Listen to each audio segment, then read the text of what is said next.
Tentu ada beberapa ya dampak yang kemudian kita tidak bisa hindari bahwa dampak itu akan muncul. Atau misalnya edukasi terkait dengan, mohon maaf, misalnya dalam beberapa wilayah ada yang angka HIV/AIDS-nya tinggi.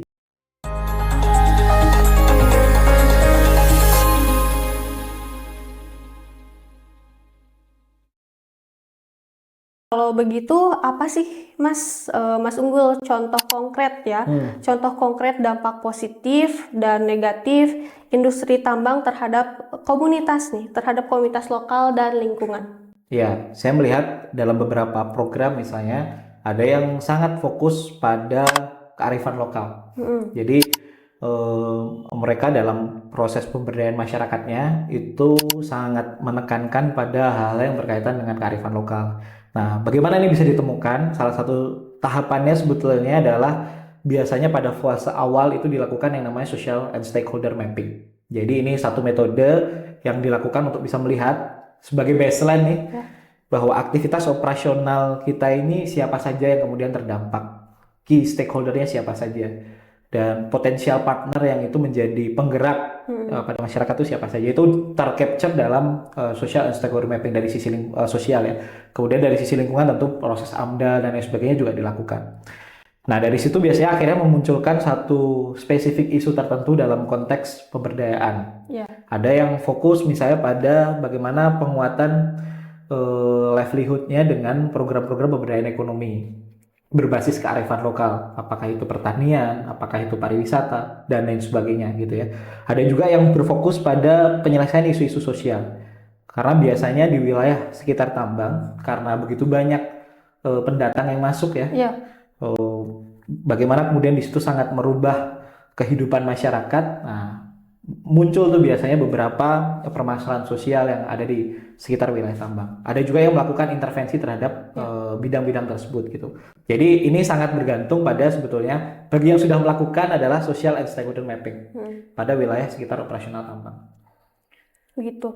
Menurut saya penting juga sih untuk masyarakat, apalagi anak-anak muda ya, untuk mengetahui apa sih biasanya dampak dari atau efek dari pertambangan terhadap lingkungan yang sering terjadi di Indonesia. Betul. Biasanya apa saja? Tentu ada beberapa ya dampak yang kemudian kita tidak bisa hindari bahwa dampak itu akan muncul.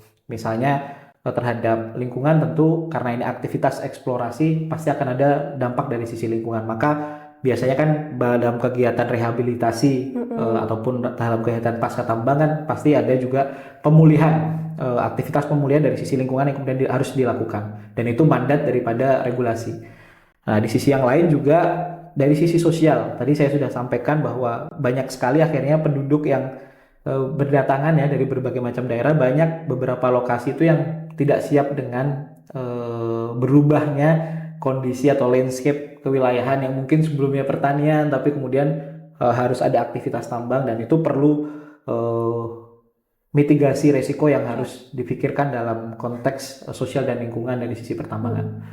Kalau sudah merujuk ke lingkungan biasanya kan misalkan dampak negatifnya bakal menyambung juga gitu kan, dampak negatifnya ke masalah kesehatan ya. Betul. Lingkungan itu yang paling kritikal kan. paling kritikal itu paling dipermasalahkan itu. Nah, biasanya cara perusahaan atau cara pemerintah menangani itu ada hal yang boleh salah satu contohnya disebutkan, hal yang mungkin saya hanya bisa menyampaikan dari sisi perusahaan ya. Karena pengalaman saya lebih banyak di sana. Kalau dari sisi pemerintah saya belum banyak bisa untuk menyampaikan hal itu.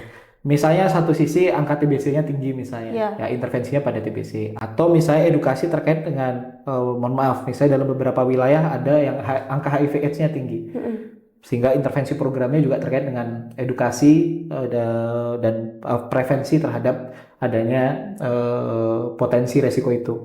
Dari sisi pemberdayaan ekonomi macam-macam, ada pertanian organik dan berbagai macam intervensi program komunitas lainnya. Tapi kalau saya melihat secara umum tadi level implementasinya sudah berbeda-beda ya. Ada yang melalui proses perencanaan mapping dulu, kemudian nanti ada forum konsultasi publik yang dilaksanakan. Nah, ini belum semua juga melakukan forum konsultasi publik. Kalau sudah ada forum konsultasi publik kan artinya penyelarasan antara program pemerintah juga dengan aspirasi dari masyarakat gitu ya. Tapi juga ada yang sifatnya baru. ya sporadis ya. Ya, Jadi sporadis.